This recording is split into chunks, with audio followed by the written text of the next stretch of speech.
Madame, Monsieur, bonjour. Merci de nous prêter attention et bienvenue dans ce journal à la une de l'actualité de ce samedi 3 septembre. Le ministre des Affaires étrangères et de la communauté nationale à l'étranger, Ramtane Lamamra, a présidé hier les travaux de la 6e réunion de haut niveau du comité de suivi de la mise en œuvre de l'accord pour la paix et la réconciliation au Mali, issu du processus d'Alger. Lamamra qui a été reçu également hier en audience par le président de la transition, le chef d'État malien, le colonel Assimi Goïta.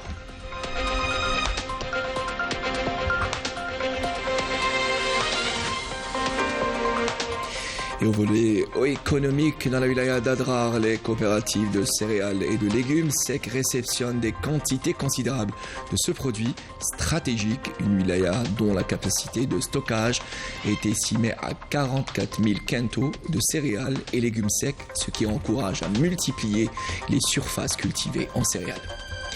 Et on reste à Adrar. À la fin de ce midi, nous vous invitons à découvrir l'un de ces célèbres sorts, en l'occurrence Sartella, qui se distingue par une architecture particulière.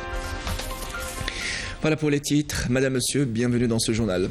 Tout d'abord, et dans le cadre de la visite de travail et d'amitié qu'il effectue en République du Mali, le ministre des Affaires étrangères et de la communauté nationale à l'étranger, Ramtane Lamamra, a été reçu hier en audience par le président de la transition, chef de l'État malien, le colonel Assimi Goïta. Lamamra a transmis au chef de l'État malien un message de son frère, le président Abdelmajid Tebboune, portant sur les relations historique de bon voisinage, de coopération et de solidarité entre les deux pays frères. Les hautes autorités maliennes, à leur tête le président de la transition Assimi Goïta, ont tenu à rendre hommage particulier au président de la République Abdelmajid Tebboune pour sa solidarité agissante envers le Mali et son engagement constant pour la paix et la stabilité à l'échelle régionale et continentale. Et par ailleurs, le ministre des Affaires étrangères de la communauté nationale à l'étranger, Ramtane Lamamra, a présidé hier les travaux de la 6e réunion de haut niveau du comité de suivi de la mise en œuvre de l'accord pour la paix et la réconciliation au Mali, issu du processus d'Alger, en sa qualité de chef de file de la médiation internationale.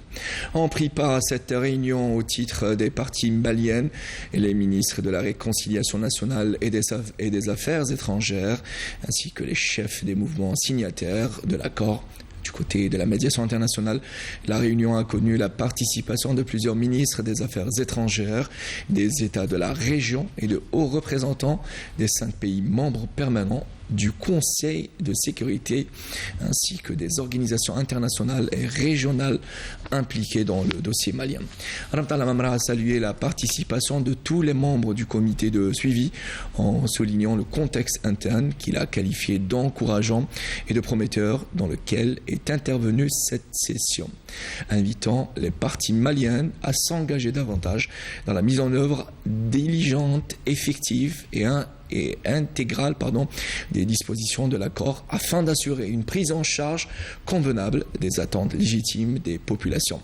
Les participants ont été unanimes à souligner l'impératif de préserver la démarche consensuelle et la dynamique positive annoncée par la réunion de niveau décisionnel, tout en relevant l'apport capital de l'accord au succès de la transition et au retour d'une paix durable au Mali.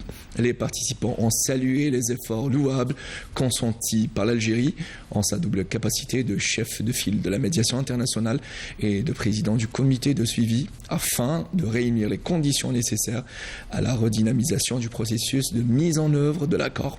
Les travaux de cette réunion ont été sanctionnés par l'adoption d'un communiqué final.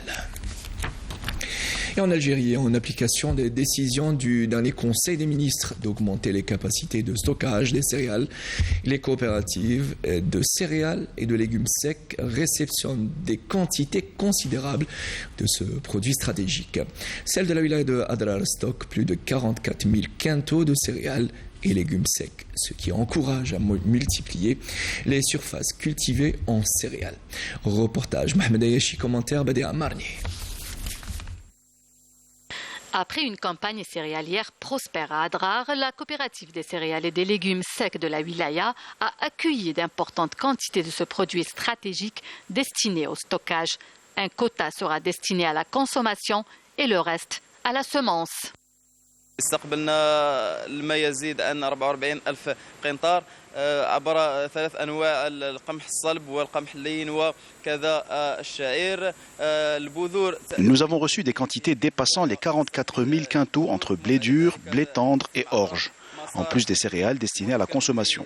Nous traitons également celles destinées à la semence qui passent par différentes étapes pour garder leur qualité. Ce traitement technique des semences consiste à séparer le grain de l'ivraie, d'ôter les déchets et les mauvaises herbes et de les stocker dans de bonnes conditions avant de transférer les échantillons vers le laboratoire de contrôle CNCC de Sidi Bel Abbès pour analyse. العينات الى المخابر المتخصصه بالاخص مخبر CNCC في بلعباس لدراستها.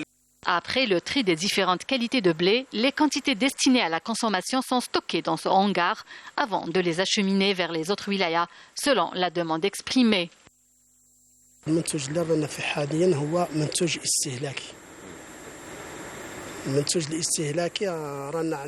Nous traitons actuellement les céréales destinées à la consommation. Immédiatement après la récolte, ces céréales sont acheminées vers les silos de stockage. Il est aujourd'hui impératif de mettre en place d'autres espaces de stockage au niveau national, y compris dans notre wilaya qui connaît une hausse de la production d'année en année.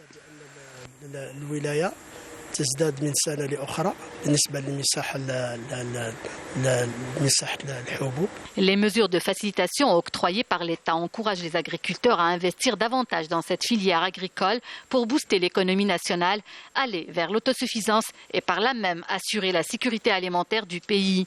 La wilaya d'Adrar dispose de tous les atouts pour réussir dans ce domaine. Et on vous parle à présent d'une autre production sur laquelle peut compter l'économie nationale. Et c'est à Boumerdes que je vous emmène, et sur les hauteurs, très exactement, de la forêt de Wetchinder, pour assister à la levée du liège. L'opération de décorsage peut être effectuée chaque 9 ans minimum. Walid Yousfi a assisté à l'opération, grâce à laquelle plus de 139 quintaux d'écorce ont été collectés. Reportage. C'est une opération que ces deux ouvriers reproduisent sur chaque arbre depuis pas moins de 2 mois. Une manœuvre délicate qui demande beaucoup de technicité car ici, le but est d'enlever l'écorce sans abîmer le chêne.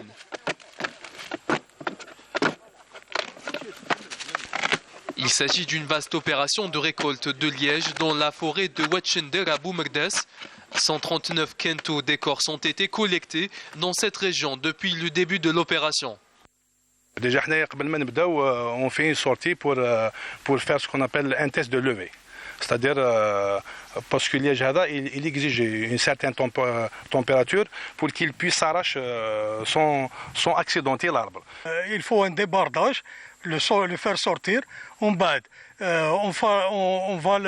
vont le peser, faire la pesée. Après, il y a un tri, donc il faut le trier. Il y a du liège mâle, liège de reproduction, liège mâle qui n'a jamais été récolté, reproduction qui a été déjà récoltée, le liège flambé, donc il faut le trier et le stocker dans le stock définitif. Avec une durée de vie moyenne qui peut atteindre les 150 ans, un chêne liège peut offrir au total entre 12 et 15 levées avec un minimum de 9 ans entre chaque récolte. Le secret de sa longévité, son écorce. C'est une espèce, on dit, très présentée ici en Algérie. Elle se présente sur le nord seulement. C'est une espèce très rustique. Elle dure dans le temps, donc on a des arbres très âgés. Il faut l'entretenir. Et c'est la particularité du chêne liège, il résiste à l'incendie. Donc ce liège-là, il protège l'arbre contre les incendies. Une fois récolté puis pesé, le liège collecté dans cette région est transféré vers une unité de stockage à Zemouri où il sera trié avant d'être commercialisé sur le marché national ou exporté à l'étranger.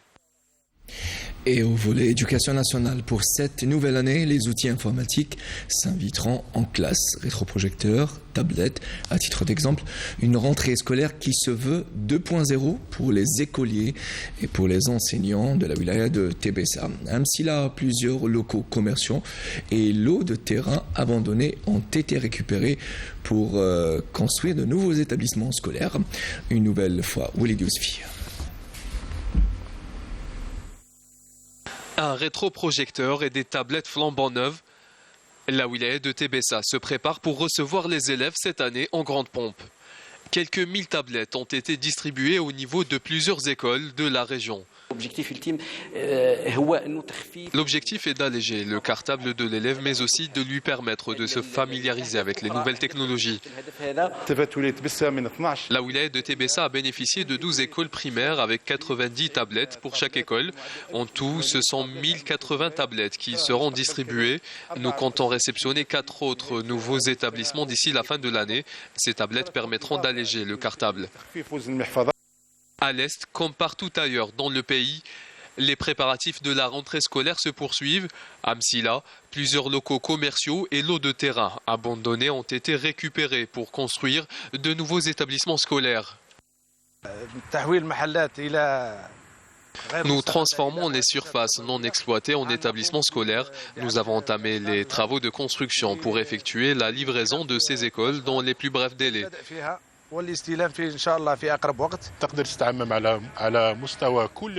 Nous avons gagné 13 nouveaux établissements scolaires grâce à cette opération, 10 écoles primaires et 3 CEM.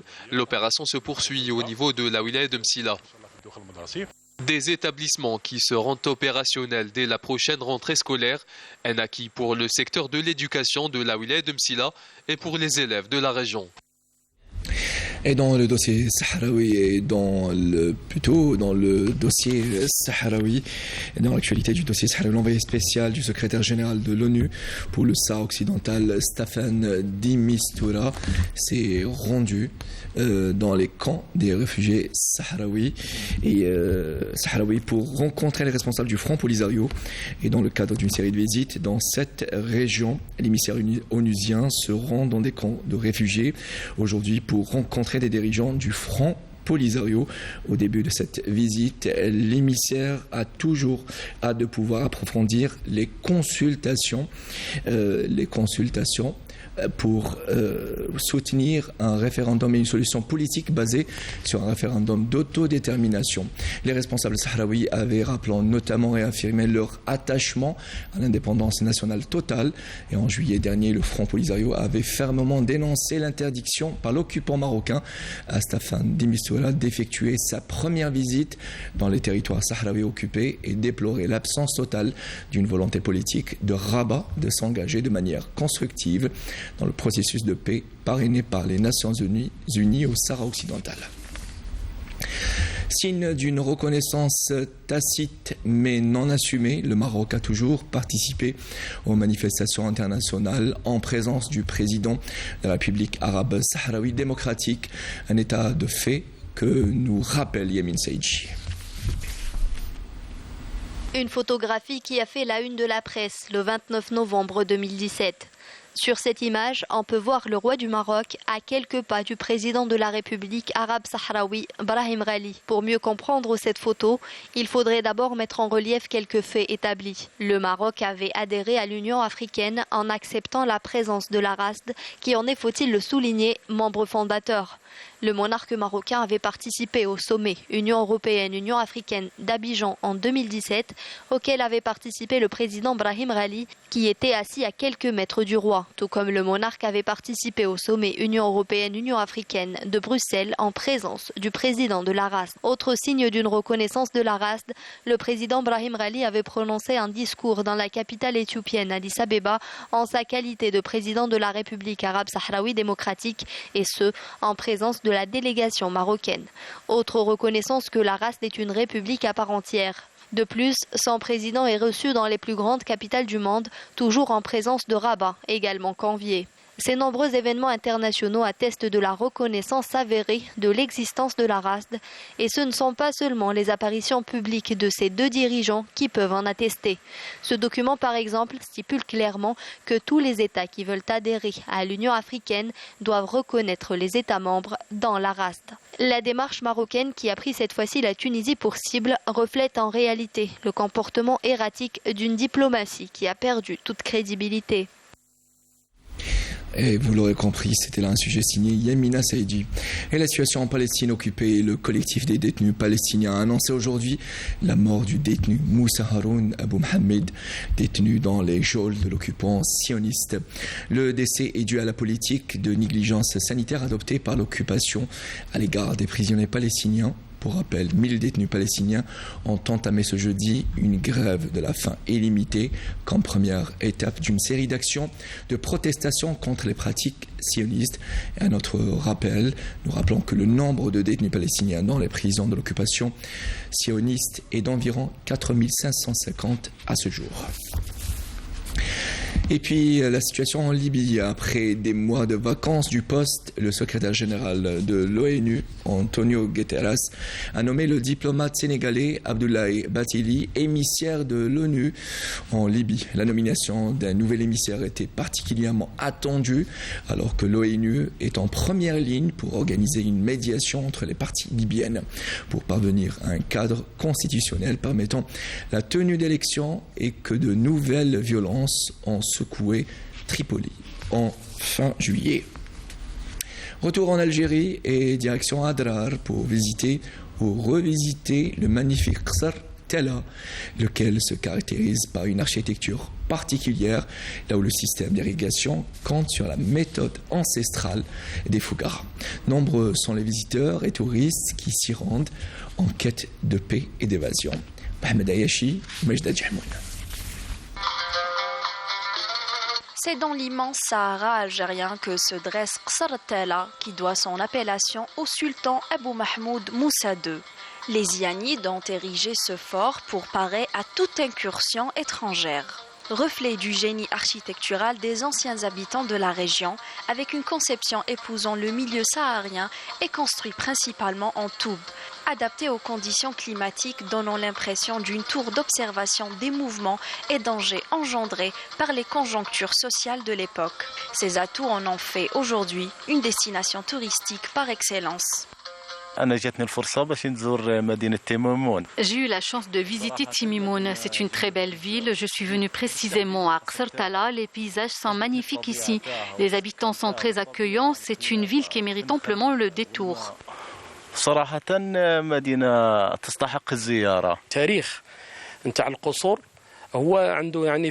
C'est l'histoire et l'ancienneté des Qasr qui intéressent les touristes, surtout leur architecture. Certains viennent ici pour admirer et s'inspirer des techniques de construction de ces Qasr qui se caractérisent par l'utilisation du taube et de l'argile dans la région de Tigourerin et ses environs comme Tidikelt. Ces constructions dénotent du génie des anciens habitants du Gouraran.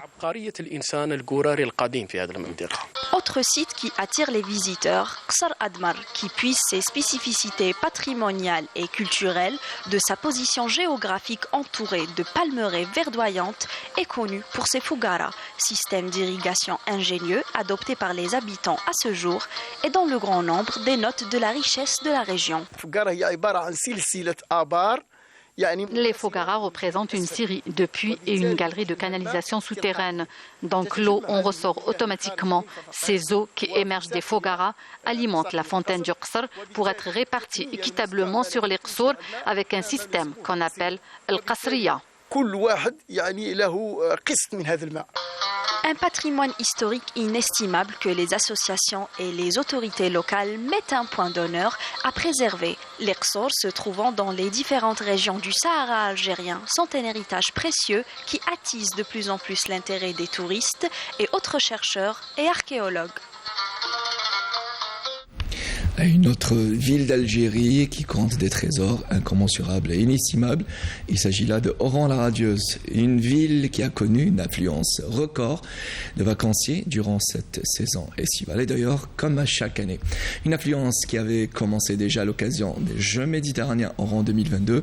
L'ambiance s'est maintenue et tous les acteurs du tourisme ont redoublé d'efforts pour accueillir ces visiteurs dans les meilleures conditions. Reportage Abou Bakr Mansouri, commentaire Samir Hajamar.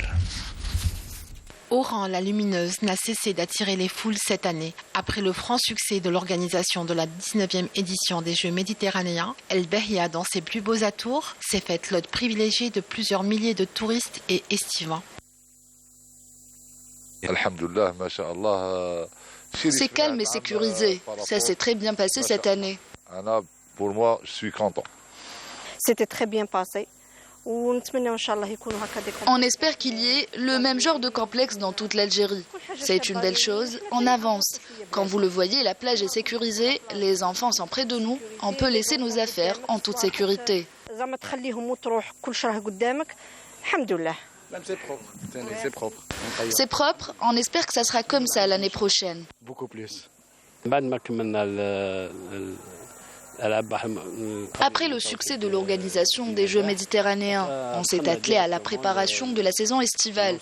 Nous voici maintenant à la fin de la saison estivale 2022. Nous avons déployé tous les moyens pour répondre à la demande de nos clients venus des 58 wilayas. وفرنا كل الحاجيات الزبائن تاعنا اللي جاونا 58 ولايه. Et afin de garantir bien-être et détente en toute sécurité, tout a été mis en œuvre par les services concernés, notamment ceux qui ont choisi de faire la promotion du tourisme local. في إطار التقييم الجزئي الأولي لموسم الاستضافة من سنة 2022 Notre évaluation partielle du déroulé de la saison estivale 2022 indique que la wilaya d'Oran a enregistré une grande affluence d'estivants venus des 4 coins du pays ou encore de l'étranger. Tous, notamment les établissements hôteliers, ont travaillé très dur pour offrir un accueil et des prestations d'hébergement et de restauration aux normes internationales et à la hauteur des aspirations des vacanciers. Des atouts touristiques qui ont fait d'Oran une destination phare pour les milliers de visiteurs qui ont choisi le Behia pour passer leurs vacances. Et d'autres ont choisi carrément Oran pour y vivre. Et puis sport football, et aux dernières nouvelles de la Coupe arabe U17, la sélection algérienne des moins de 17 ans a validé son ticket pour les demi-finales de la Coupe arabe de la catégorie qui se déroule actuellement en Algérie. Les Verts ont battu la Tunisie en quart de finale, une 4e victoire d'affilée pour les protégés de respect Herman, qui ont fait un parcours sans faute. Retour sur les moments forts de la rencontre Algérie-Tunisie et sur le parcours de cette sélection dans cette nouvelle édition de cette Coupe arabe avec Sarah Drebel.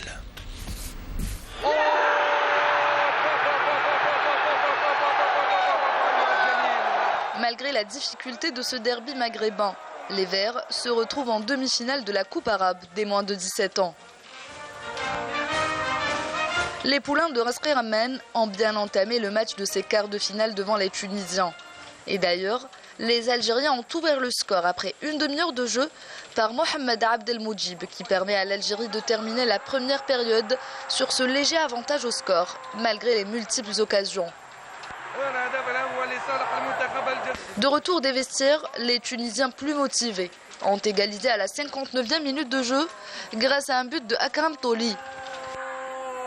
Et malgré les nombreuses occasions ratées par les Algériens, nos Verts n'ont pas réussi à aggraver la marque devant des Aigles de Carthage qui eux aussi ont tenté de scorer à plusieurs reprises pour décrocher cette fameuse place dans le carré d'as. Un derby serré qui s'est soldé sur un score de parité d'un but partout. Place à la séance de tir au but où les nôtres ont montré plus de solidité et de détermination.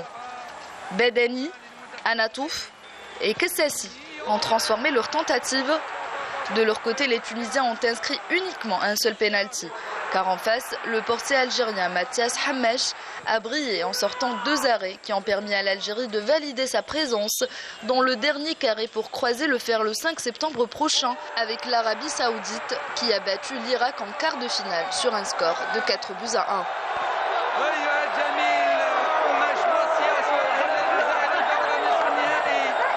Et avant de se retrouver en demi-finale, nos jeunes Algériens ont fait un parcours sans faute en terminant à la tête de leur groupe après 3 victoires d'affilée. La première devant la Palestine sur un large score de 5-0, face au Soudan sur un score de 2-0 et enfin, ils ont battu les Émirats Arabes Unis 3-0. Et grâce à cette victoire devant la Tunisie en quart de finale, les Verts réalisent ainsi leur 4e succès de suite et ambitionnent d'aller le plus loin possible et pourquoi pas remporter cette 4e édition de la Coupe arabe sur le sol algérien.